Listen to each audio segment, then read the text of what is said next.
नमस्कार दोस्तों, मैं हूं छत्रपाल सिंह। मैं आप सभी का स्वागत करता हूं वेदांत कंपटीशन क्लासेस में।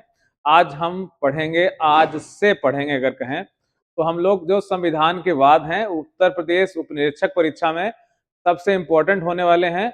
हम एक एक वाद के लिए एक एक वीडियो जारी करेंगे आपके लिए, जिससे आपको अच्छे समझ में आए।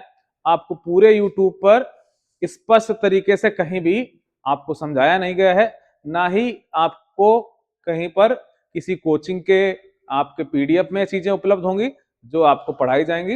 ये केवल स्पेशल है, ये आपको केवल वेदांत कंपटीशन क्लासेस में ही मिल पाएगा। तो आज हम चलते हैं, इसमें सबसे पहला जो वाद था हमारे संविधान में, वो हमारे संविधान में जो पहला वाद है वो है ए के गोपालन वाद 1950। ये मद्रास राज्य के विरुद्ध था। तो ये जो वाद है, इस वाद को हम समझते हैं कि क्या था। ए के गोपालन,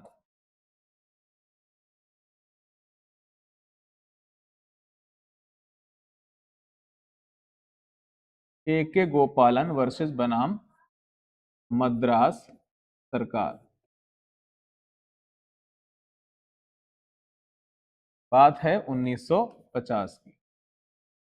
बच्चों, ए के जो गोपालन हैं ये कम्युनिस्ट पार्टी के एक लीडर हैं जिनको गिरफ्तार कर लिया गया था, और इन्होंने इसको आधार बनाते हुए केस कर दिया मद्रास हाई कोर्ट में।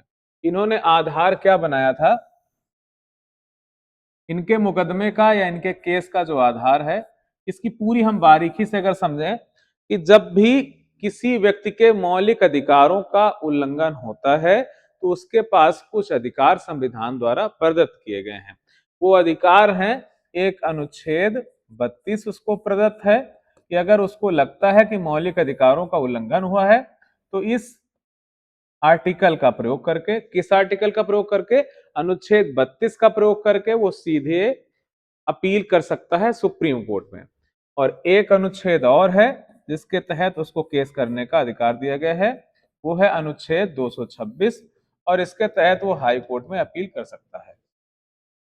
यानी मौलिक अधिकारों का अगर हनन होता है तो हनन होने की स्थिति पर हम और आप या देश का कोई भी नागरिक वो कहां अपील कर सकता है? हाई कोर्ट और सुप्रीम कोर्ट में कर सकता है। हमारे देश का नागरिक ही नहीं बल्कि किसी भी देश का व्यक्ति अगर है हमारे देश में, अगर उसके मौलिक अधिकारों का उल्लंघन हो रहा है तो हमारी न्यायपालिका की शरण ले सकता है। अब वो कुछ मामलों पर अगर कोई विदेशी देश का नागरिक है वो नहीं कर सकता है, जैसे 15, 16, 19, 29 और 30 को आधार मानकर वो कोर्ट नहीं जा सकता। जैसे देश के लोगों को अधिकार है, ऐसे विदेश के लोगों को भी हमारा संविधान अधिकार देता है। तो यदि किसी के मौलिक अधिकारों का उल्लंघन हुआ हो तो वो न्यायालय से उन्हें मांग सकता है।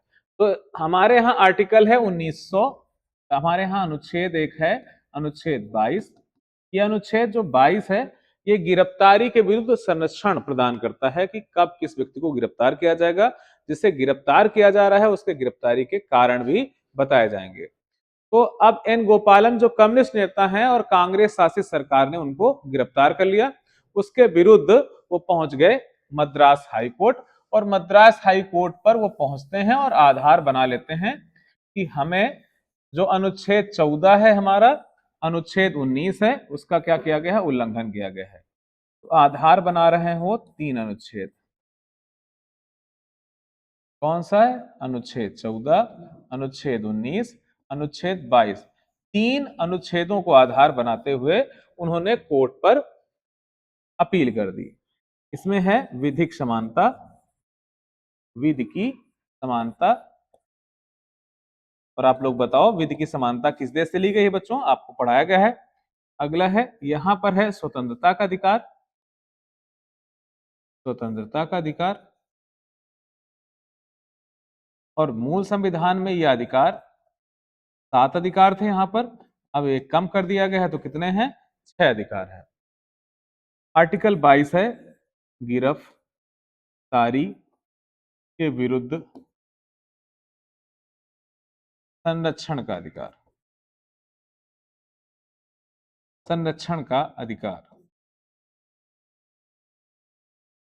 तो ये 3 अनुच्छेद हैं जिनको आधार बनाकर वो केस करने गए हैं एन गोपालन।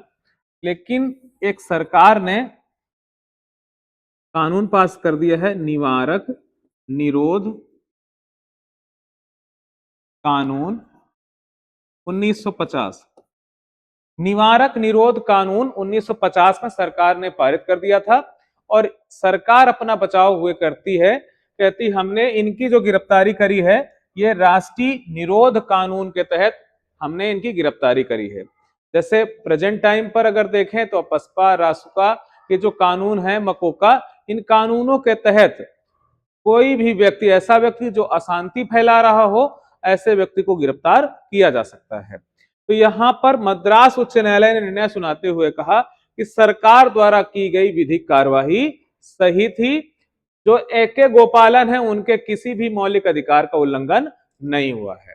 तो ए.के. गोपालन वर्सेस मद्रास सरकार का जो केस था, इसमें ए.के. गोपालन जो थे वो मौलिक अधिकार साबित नहीं कर पाए, लेकिन भविष्य में इससे जुड़ता हुआ एक मुकदमा मिला, वो है मेनका गांधी, मेनका गांधी वाद 1978। मेनका गांधी वाद 1978 क्या है? मेनका गांधी विदेशी यात्रा को जाने को थी, परंतु 2 जुलाई 1978 को भारत सरकार द्वारा उनका पासपोर्ट जब्त कर लिया गया। पासपोर्ट जब्त हो जाने के कारण मेनका गांधी ने सरकार से प्रश्न पूछा कि हमारे जो पासपोर्ट है उसके जब्त करने का कारण क्या है। सरकार द्वारा जब उचित जवाब नहीं मिला तो वो पहुंच गई कोर्ट, और कोर्ट पहुंचती हैं तो वहां पर कोर्ट अनुच्छेद 21 का व्यापक विश्लेषण करते हुए कहता है, अनुच्छेद 21 को कहता है कि विदेश जाने का अधिकार, विदेश जाने का अधिकार, विदेश जाने का अधिकार अनुच्छेद 21 के अंतर्गत आता है।